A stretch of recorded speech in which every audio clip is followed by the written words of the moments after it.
Hello guys, welcome again to my channel civil skill. आज की इस वीडियो में हम डिस्कस करेंगे checklist for block work and brick work.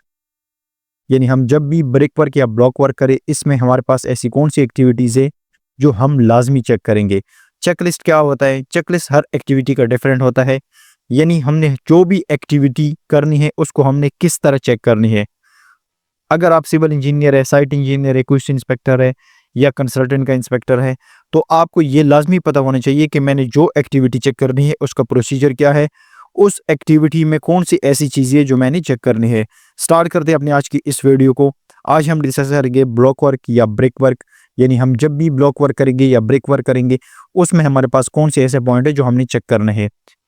First हमारे पास है have the protective equipment been provide such a safety helmet, safety boot, safety gloves, safety belt to the worker, approved and checks scaffolding available with considering height work। इसका मतलब है कि आप जिस worker पे काम कर रहे हो, लेबर हो या मैसन हो, क्या आपने उसकी पर्सनल जो इक्विपमेंट है पीपीई यानी पर्सनल प्रोटेक्टिव इक्विपमेंट जो है वो आपने प्रोवाइड किए कि नहीं। उसमें क्या आता है? Safety helmet, safety boot, safety shoes, safety belt. और आपने ये भी चेक करना है कि इसको फोल्डिंग जो मैंने लगाई है क्या वो सेफ है कि नहीं, अगर आप हाइट पे काम कर रहे हो। नेक्स्ट हमारे पास है is the survey and setting out and level work check as per drawing. इसका मतलब है कि आपने क्या सर्वे किए हैं। यानी अगर आपने वॉल की ब्लॉक वर्किंग करनी है या आपने ब्रिक वर्क करनी है, क्या वो अलाइनमेंट में हो रही है कि नहीं। लेवल आपका चेक कर रहे हैं, क्या वो लेवल एज पर ड्राइंग हो रहा है कि नहीं। नेक्स्ट हमारे पास है whether any opening, cut out, pipe, sleeve, bend, mullion, detail, referred और नोट। इसका मतलब है कि अगर ड्राइंग में कई ओपनिंग दी हुई है, कट आउट दिए हुए हैं, पाइप, स्लीव है, कंडूट्स है, आपने क्या वो एज पर ड्राइंग है कि नहीं, वो जगह यानी वो स्पेसेस आपने कट आउट, ओपनिंग वगैरह छोड़ी है कि नहीं, ये भी आपने चेक करनी है। नेक्स्ट हमारे पास है whether dimension are as per drawing and edges are okay, check quality of blocks and dimension, approve source. इसका मतलब है कि आपने डायमेंशन ही चेक करनी है कि वो आपकी एज पर ड्राइंग है कि नहीं। Check quality of block and dimension, आपने ब्लॉक या ब्रिक की डायमेंशन भी चेक करनी है कि उनकी साइज में कोई फर्क तो नहीं आ रहा, डिफरेंस तो नहीं आ रहा। नेक्स्ट हमारे पास है check type of masonry and the nature of bond to thing required. आपने मेसनरी के टाइप ऑफ वर्क को भी चेक करना है, नेचर ऑफ बॉन्ड को भी चेक करना है। यानी आपकी किस स्टेज पे कौन सा बॉन्ड यूज होना है। जिस तरह हमारे पास एक वाल से दूसरी वाल के बीच में जो टूथिंग होती है वो किस लिए प्रोवाइड की जाती है? वो आपके बॉन्ड बनाने के लिए प्रोवाइड की जाती है। क्या वो एज पर नेचर यानी एज पर ड्राइंग रिक्वायर्ड है, जहाँ पे रिक्वायर्ड है, क्या वो एज इट इज हो रहा है साइड पे कि नहीं, ये भी आपने चेक करना है ड्यूरिंग ब्लॉक वर्क या ब्रिक वर्क। नेक्स्ट हमारे पास है whether hacking has been done और नॉट। कहते हैं कि हैकिंग हुआ है कि नहीं। हैकिंग असल में होता है जब आप ब्रिक वर्क करोगे, कॉलम के साथ आपने थोड़ी सी सरफेस को रफ करनी होती है। हैकिंग का मकसद क्या होता है? आपकी वॉल और कॉलम या एज पे स्ट्रॉन्ग बॉन्ड बनाने के लिए। नेक्स्ट हमारे पास है whether size of block has been check. क्या आपने साइज ऑफ ब्लॉक चेक किया है कि नहीं। अक्सर हम देखते हैं कि हमारे पास ब्लॉक्स वर्क में या ब्रिक में वेरिएशन आती है, यानी डिफरेंट साइज के आ जाते हैं जो नॉट एक्सेप्टेबल है। नेक्स्ट हमारे पास है surface cleaning, removal of nails, binding wire from RCC member. इसका मतलब है जहाँ पे आरसीसी मेंबर है, आपने कंक्रीटिंग की है, वहाँ पे अभी आप ब्रिक वर्क या ब्लॉक वर्क कर रहे हो, क्या वो आपने रिमूव किए, वहाँ नेल या बाइंडिंग वायर तो नहीं है, वहाँ की सरफेस जो है वो क्लीन है कि नहीं, ये भी आपने चेक करनी है। नेक्स्ट हमारे पास है whether surface our which block work is to be done clean और नॉट।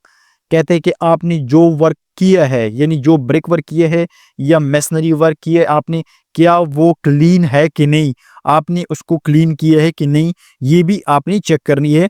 आप जो भी एक्टिविटी साथ करो, आपने साथ साथ में उसको क्लीन भी करना है। नेक्स्ट हमारे पास है is the proportion of cement mortar 1:4, check for ready mix mortar proportion, test report and approve mix. इसका मतलब है कि आपने मोटर की जो रेशो है वो चेक करनी है। ये आपकी हर एक्टिविटी के बाद, आप प्लास्टर वर्क करो, आप ब्रिक वर्क करो, ब्लॉक वर्क करो, आपनी सीमेंट की जो रेशो है वो लाजमी चेक करनी है। आपकी अगर रेशो कभी मैच ना करें तो आपने साइड पे कंट्रैक्टर को या सब कंट्रैक्टर को एनसीआर या आईएनसीआर रेस करना है। ठीक है, मोटर की जो रेशो होती है इसमें अक्सर ये वेरिएशन आती है। कंट्रैक्टर अपनी कॉस्ट बचाने के लिए सीमेंट का यूज कम करता है, ये आपने लाजमी चेक करना है ड्यूरिंग साइट इंस्पेक्शन। अक्सर ये लेबोरेटरी की टीम जो होती है या साइट इंस्पेक्टर होता है या क्यूसी इंस्पेक्टर होता है, आपने मोटर रेशो जरूर चेक करनी है, ये बहुत इंपॉर्टेंट पॉइंट है। नेक्स्ट हमारे पास है whether horizontal and vertical joint for each layer filled fully and neatly with cement mortar. इसका मतलब है कि आपका हॉरिजॉन्टल और वर्टिकल जॉइंट हर लेयर का क्लियर है कि नहीं विद सीमेंट मोटर, यानी सीमेंट मोटर से क्लियर है कि नहीं, ये आपने लाजमी चेक करनी है। नेक्स्ट हमारे पास है whether the wall taken up truly in line level and plumb और डॉट। इसका मतलब है कि आप जब वॉल बना लेते हो, कंस्ट्रक्ट कर लेते हो, आपने उसकी लाइनिंग, अलाइनमेंट, प्लम लेवल, ये आपने चेक करनी है कि क्या वो अलाइनमेंट में है कि नहीं, क्या वो लेवल है कि नहीं। नेक्स्ट हमारे पास है whether height of the lift of each day work is checked and maintain, check the first layer dimension, right angle, plumb and offset. इसका मतलब है कि जब आप first layer of brick work या मेसनरी कर लेते हो ना, आपने उसी टाइम उसकी dimension, right angle, plumb and offset आपने उसकी चेक करने हैं। अगर आप स्टार्ट में चेक कर लोगे तो फर्दर आप उसमें अलाइनमेंट भी आप वर्किंग करोगे, जो बाद में आपको इशू नहीं बनेगा।